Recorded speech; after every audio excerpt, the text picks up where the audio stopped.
Bismillahirrahmanirrahim. Assalamualaikum warahmatullahi wabarakatuh. Alhamdulillah wassalatu wassalamu ala rasulillah wa ala alihi wa sahbihi wa mawalah. La haula wa la quwwata illa billah, amma ba'du. Apa kabar anak-anakku sekalian? Sehat-sehat selalu ya. Kita berdoa bareng-bareng sebelum mulai belajar.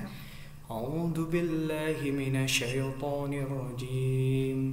Bismillahirrahmanirrahim. Allahumma salli ala Sayyidina Muhammad wa ala ali Sayyidina Muhammad. Rabbi zidni ilma warzuqni fahma birahmatika ya arhamar rahimin. Rabbi israh li sadri wa yassir li amri wahlul 'uqdatam min lisani yafqahu qawli. Amin ya rabbal alamin. Ya, untuk pelajaran selanjutnya hari ini kita akan belajar tentang toharoh. Ini kalau kalian ngaji kitab fikih, pasti bab pertama itu tentang toharoh atau tentang bersuci. Nah, ini penting karena sebelum kita melaksanakan ibadah, kita harus dalam keadaan suci terlebih dahulu. Kita bagi dalam 3 bagian nanti. Ada wudu, ada tayamum, dan juga mandi. Ini umumnya. Nah, Islam itu bersih. Innallaha yuhibbut tawwabina wa yuhibbul mutatahhirin. Allah itu menyukai orang-orang yang bertaubat dan menyukai orang-orang yang mensucikan dirinya. Jadi kalau ingin dicintai sama Allah, kita harus menjaga kebersihan diri ya nak ya. Menjaga kebersihan lingkungan. Ya, jangan sampai tempat ibadah kita itu justru kotor, karena suci itu merupakan syarat untuk beribadah. Nah, la sholata illal wudu, tidak sah sholat tanpa wudu terlebih dahulu. Nggak sah. Syarat sah sholat itu adalah berwudu. Nah, insyaallah wajah kita nanti akan selalu berseri-seri karena kita selalu dalam keadaan suci. Apalagi nanti orang-orang yang menjaga wudunya itu akan bercahaya di yaumil akhir. Mudah-mudahan kita semua termasuk ya nak ya. Amin ya rabbal alamin. Nah, jadi kurang lebih kita belajar hari ini tentang kebersihan, wudu, tayamum, serta hadas besar yang mewajibkan untuk mandi besar. Nah, bersih pangkal sehat, ini pepatah yang sering kita dengar ya nak ya. Selain rajin pangkal pandai, hemat pangkal kaya, bersih pangkal sehat. Insya Allah apalagi di era sekarang ya nak ya, di zaman pandemi ini kita harus makin menjaga protokol kesehatan dengan menjaga kebersihan. Hashtag ingat pesan ibu, cuci tangan, pakai masker, menjaga jarak, itu semua sejalan dengan apa yang diajarkan oleh agama kita. Nah, kita bertanggung jawab untuk menjaga kebersihan badan, kebersihan pakaian, dan lingkungan kita. Ya, jadi di balik badan yang bersih itu ada tubuh yang sehat. Mandi, nak, jangan lupa 2 kali sehari. Jangan mentang-mentang di rumah aja, mandinya cuma sore aja. Paginya nggak mandi dulu. Membersihkan najis, dari kata najis, istinja membersihkan najis. Ketika buang air, obeh lah ibaratnya ya, habis buang air kecil maupun buang air besar. Kemudian disiram, jangan lupa sampai bersih. Itu menghindari kita dari kuman dan penyakit. Penting, karena sering kali lupa kalau udah di WC, udah aja nggak cebok dulu, nggak disiram dulu sampai bersih. Waduh, itu harus kita siram sampai bersih. Penting itu. Kemudian selanjutnya, pakaian yang bersih akan melindungi kita dari kotoran, menjaga tubuh kita dari panas, keringat, ataupun polusi udara ya. Setelah itu pakaian bisa kita cuci kembali. Ya, jangan pakaiannya udah sekali pakai.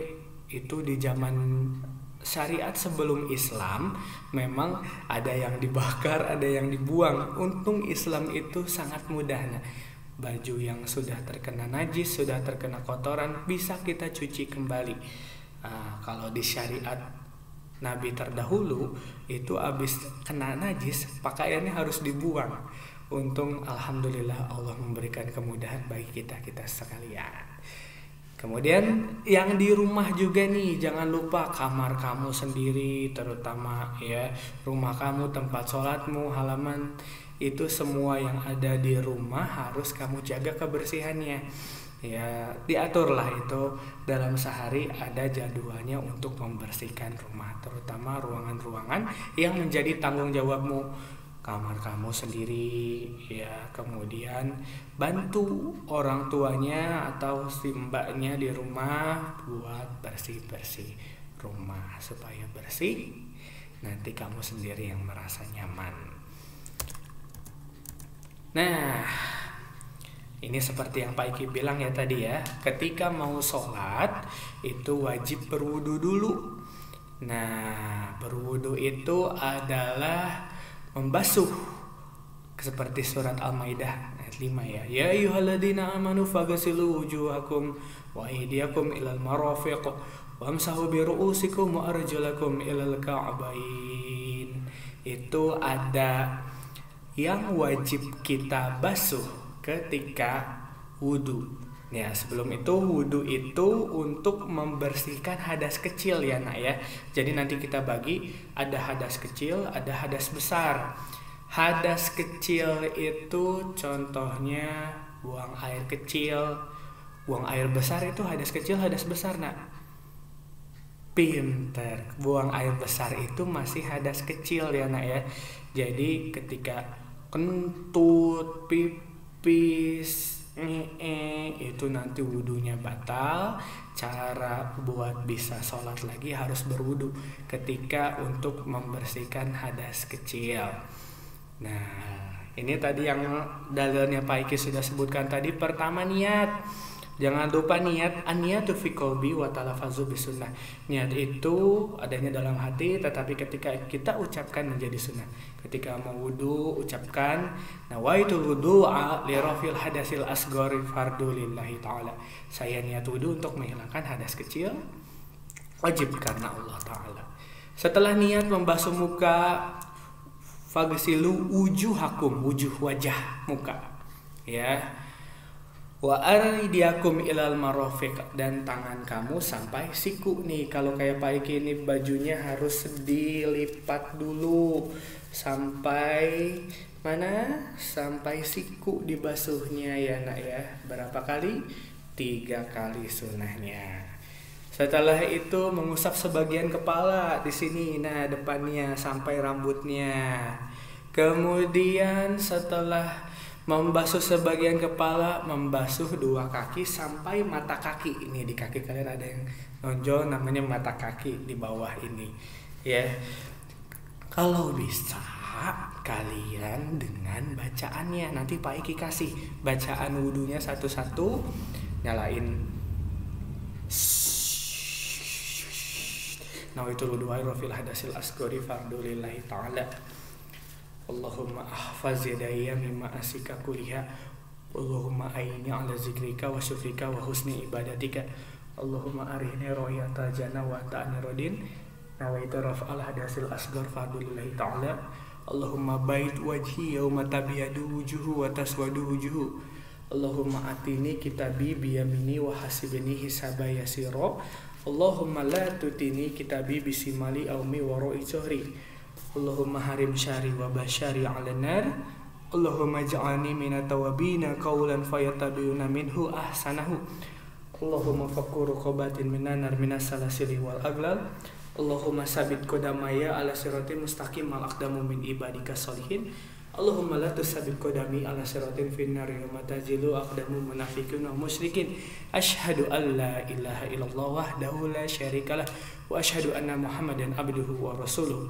Allahumma ja'alni minat tawabina wa ja'alni minal mutatahhirin wa ja'alni min ibadika sholihin.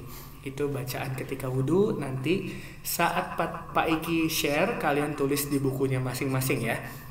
Nanti kita cicil setiap pertemuan setoran minimal 2 bacaan. Jadi lama-kelamaan kalian hafal. Jadi caranya gimana Pak ketika hafal? Praktekkan. Kalian harus sholat 5 waktu. Kalau sholat 5 waktu udah pasti harus berwudu dulu. Nanti insya Allah bacaan wudunya hafal. Karena tidak sembarang bacaan wudu itu. Nah, ini mengandung arti yang luar biasa. Allahumma ahfaz yadaya mimma asika kuliah. Memang ketika di rukunnya, rukun wudu itu tadi cuma niat, muka, tangan, sebagian kepala dan juga kaki. Tadi kumur-kumur, basuh tangan, mulut, hidung, itu semua sunnah, tetapi sangat dianjurkan oleh ulama. Kita ambil contoh tadi bacaannya ya, Allahumma ahfaz yadaya mimma asika kuliha. Ya Allah, jagalah tanganku dari perbuatan-perbuatan yang tidak Engkau ridhoi. Jadi dengan kita membaca wudu itu berdoa kepada Allah dengan artian yang luar biasa. Allahumma aini ala dzikrika wa syukrika wa husni ibadatika. Sambil kita kumur-kumur 3 kali itu. Ya Allah, mudah-mudahan bibirku ini dipakai untuk berzikir dan bersyukur kepada Engkau. Wah. Allahumma arihini ro'ihatal jannah wa anta anirodin. Ketika kita berwudu, hidung istinsyak memasukkan air ke dalam hidung yang ya Allah, mudah-mudahan hidung aku ini dapat mencium aroma surga. Masya Allah, arti luar biasa dari wudu itu. Makanya kita harus hafal pelan-pelan, bareng-bareng ya, pintar. Nah, itu tadi doa baca wudu juga ada di surat Al-Baqarah ya. Jadi kita berwudu sebelum sholat, wajib hukumnya, syarat sahnya. Nah, apabila kita tidak menemukan air atau nggak ada air nih ceritanya nih, gimana mau wudu?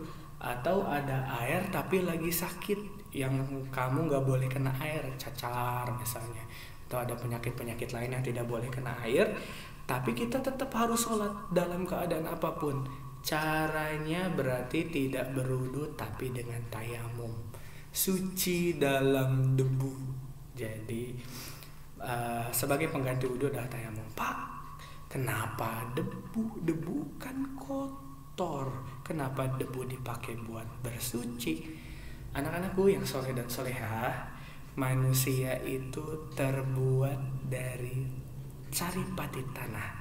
Jadi ketika tanah bersentuhan dengan debu, ini hakikatnya mengembalikan kita kepada asal kita. Ya, jadi yang dibasuh ketika tayamum pun beda kalau dengan wudu ya. Kamu tidak mungkin kamu kumur-kumur dengan debu, enggak. Beda sama air. Yang dibasuh ketika tayamum cuman tangan dan juga wajah. Ya, kita praktekkan. Jadi niatnya seperti wudu, tapi kita pakai lafaz tayamum. Kalau wudu nawaitul wudu'a, kalau tayamum nawaitut tayammuma li istibahati sholati fardu lillahi ta'ala. Jadi misalnya di sini ada debu nih, tempelkan, buka, tempelkan di tempat lain yang ada wudunya, yang udah ditempel yang tadi nggak boleh dipakai lagi ya. Ratakan, mulai dari tangan kanan dulu, sampai siku, putar balik, tangan kiri, sampai siku, putar balik. Baca doa sama seperti doa setelah selesai berwudu. Ya, asyhadu alla ilaha illallah wahdahu la syarikalah wa asyhadu anna Muhammadan abduhu wa rasuluh. Allahumma ja'alni minat tawabina waj'alni minal mutatahhirin waj'alni min ibadika sholihin. Selesai. Cuman wajah dan tangan saja yang dipakaikan debu ketika tayamum. Terakhir. Nah, ini hadas besar ya, ini penting bagi kalian kelas-kelas atas yang sudah mulai akil balik, terutama perempuan-perempuan nanti yang insya Allah mendapatkan haid. Pertamanya ya, setelah beres haid harus mandi besar. Nah, apa bedanya sih Pak mandi besar dengan mandi biasanya?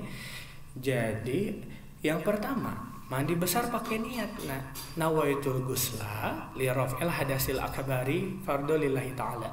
Aku niat mandi besar untuk menghilangkan hadas besar. Jadi ketika perempuan sudah akil balik, sudah haid, itu termasuk hadas besar ya. Nah ya, Nanti ada mamahnya juga yang sehabis melahirkan, itu juga harus mandi besar. Faktornya banyak. Nanti Pak buat perempuan aja, iya buat laki-laki juga. Insya Allah nanti ketika kamu sudah dewasa, laki-laki dan perempuan ini harus bisa caranya mandi besar. Perhatikan ya, tadi pertama apa? Niat. Nawaitul gusla. Gusla itu artinya mandi. Aku niat mandi. Nawaitul gusla lirafil hadasil akbari, untuk menghilangkan hadas besar, fardholillahi ta'ala, wajib karena Allah. Sekali lagi, ini harus bisa semuanya. Nawaitul gusla lirafil hadasil akbari, fardholillahi ta'ala. Jadi sebelum mandi niat dulu, kemudian menyiramkan air ke seluruh tubuh dari ujung kepala sampai ujung kaki. Jadi ini volume airnya lebih banyak dibandingkan mandi biasa. Mandi besar itu semua dari keramas, dari ujung kepala sampai ujung kaki, tidak ada bagian yang tidak terlewatkan oleh sabun. Digosok-gosok anggota tubuhnya, kemudian disiramkan air sekali lagi dan berwudu dengan sabun. Kalau ada pertanyaan komen di bawah ya, atau di WA Pak Iki aja. Wallahul muwaffiq ila aqwamit thoriq. Wassalamualaikum warahmatullahi wabarakatuh. See you.